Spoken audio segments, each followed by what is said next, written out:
everybody, and in today's video I will be teaching you guys how to draw different kinds of paws, species-wise and style-wise, including my own style on how I draw paws, usually. Alright, so the first type of paws we'll be starting off with are just regular old like cat paws and different types of styles. Alright, so the first style of paws, cat paws, are going to be in my style. So first I will be teaching you how to draw paws, cat paws, in my style. So you can use these paws for like dogs or cats, but my main style is kind of fish human hands. It's like the one on my sprite, but it's like humanish but also animalish. It's not like realistic, but they're like thin fingers and not like huge paw pads, basically. Okay, so I drew a very basic paw in my style, and then I broke it down into just regular old shapes to show you how you can build one from shapes instead of just having to figure it out on your own, obviously. Alright, so as you can see, the paw pad on their palm has turned into 3 little flat circles, and then so you can draw those 3 flat circles, and then you can erase the middle of them to get that kind of shape. And then you can kind of tweak it a bit if you want to. With the palm, I don't know really how to describe it, but it's as the wrist goes, as it starts from the wrist, it goes wider out. And then with the fingers, the thumb and the pinky only have like 2, like you can only fold it 2 times basically. Like if you move your thumb, like curling your thumb, it really only has 2 things besides when you curl in your pointer finger. It has like 3 rectangles if you were to make it up into shapes. And with the nails, I just did circles. You could just do plain triangles. I do draw the nails kind of more smoothed out and not as sharp. And then the paw pads, just circles or ovals. It doesn't really matter. You can use circle tool for this. It doesn't matter. And I suggest practicing a lot on it, obviously. Okay, so next we have the mitten paws, which is in fursuit terms, but basically their fingers don't really, go out that much. Like they can't really, I don't know how to describe it. Their fingers are stuck together. Imagine you glue your fingers together, okay, from the sides. That's basically what it is, or their fingers are just a bit shorter. It has, usually people draw it in a very plush look, and they make the paw pads very big because it's very cartoonish. Alright, so I broke it down again. So as you can see, their middle paw pad is still the same way. You can draw paw pads different types of ways. I'll talk about that later in this video. Their claws are basically the same, besides this time they aren't, like circles. Their fingers are kind of like balloon shaped, but you can also draw them in circle ways, which I also have a different version of mitten paws, which I'm about to show, which I'll go show that, yeah.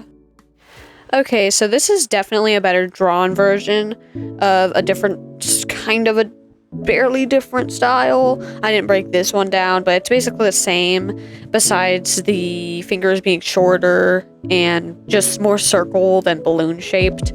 But basically with mitten paws, as said before, their fingers aren't as long, and it's more of a realistic cat paw, Now, in fursuit terms, not drawing terms, I was gonna put a photo here of mitten paws, but I didn't make any myself, and I don't really feel that good, even with credit, using someone else's pictures.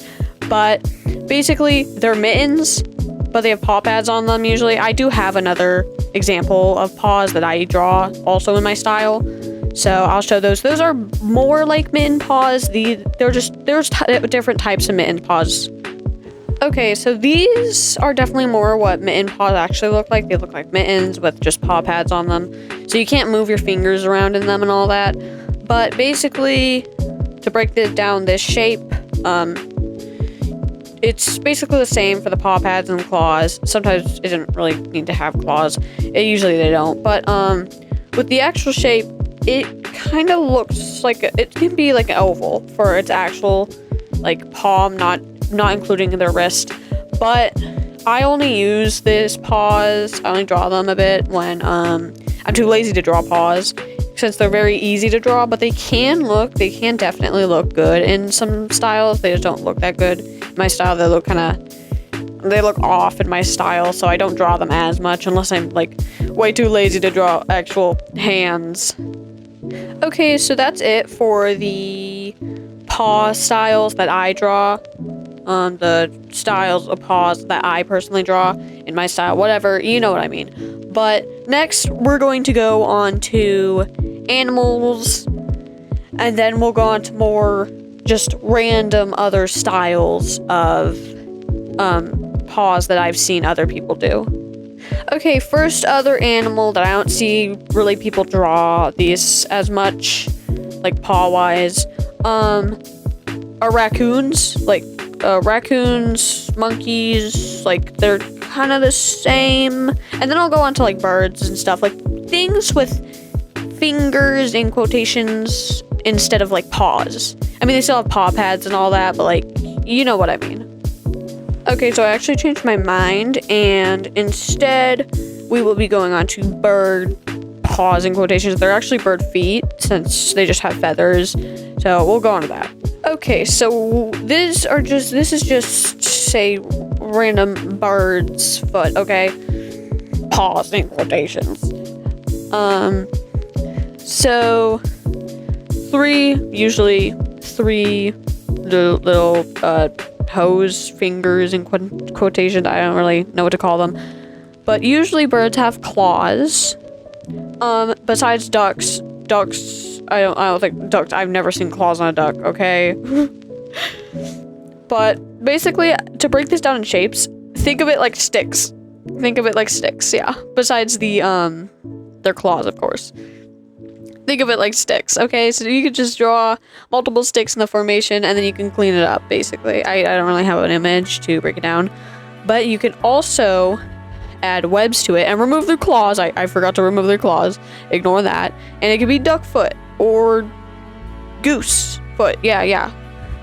And for the, like, webbed feet, or paws in quotations again, it's basically just a little circular, like a curved line in between, connecting their toes, basically, with their fingers in quotations. Whatever, moving on. Alright, next is the raccoon's paw. So basically, think of it like a human hand, but with paw pads and claws on it, basically. But as you can see with their middle paw pad, it doesn't cover their whole, like, palm, like, say, a cat's paw pad.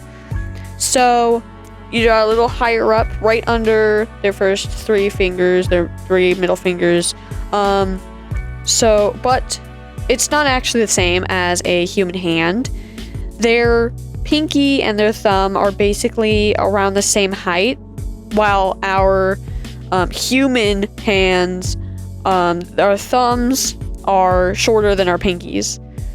But honestly, just draw a human hand as best as you can. Adjust the fingers to be like around, it's not like directly just a human hand with paw pads and claws on it, basically. But please remember, their paw pads are not straight in the middle, so keep that out. Now, the monkey's hand or paw, or whatever you want to call it, is basically the same as the raccoon's paw. So just they do have paw pads, but it's not the same aligned as a raccoon's, I'm pretty sure. So I'm not showing a demonstration and talking about it because not many people have monkey characters anyway, so I don't know. It's not like, you don't need to know about it, basically. You don't need to learn this. if you don't like any of the styles of like cat paws that I showed earlier, you can look up some other styles. There are a bunch of styles. There are like realistic hand, like basically like the raccoon paws, but more, you know, like cat-like, I guess. Like if humans had paw pads, basically. I've seen a lot of people do that. It does not fit with my style. I tried it, but it don't fit with my style. And then we have like just flippers, like no paws. I don't. Anyways, I'm just gonna end this video here. I don't exactly have anything else to talk about. I hope you find some good styles to draw paws in. There are so many styles. There are so many styles of paws. Honestly, I can't name them all. If you paid me to, I can't name them all. But anyways, bye. Thank you for watching this video. I hope you learned something new, and I'll see you guys in the next video. Bye.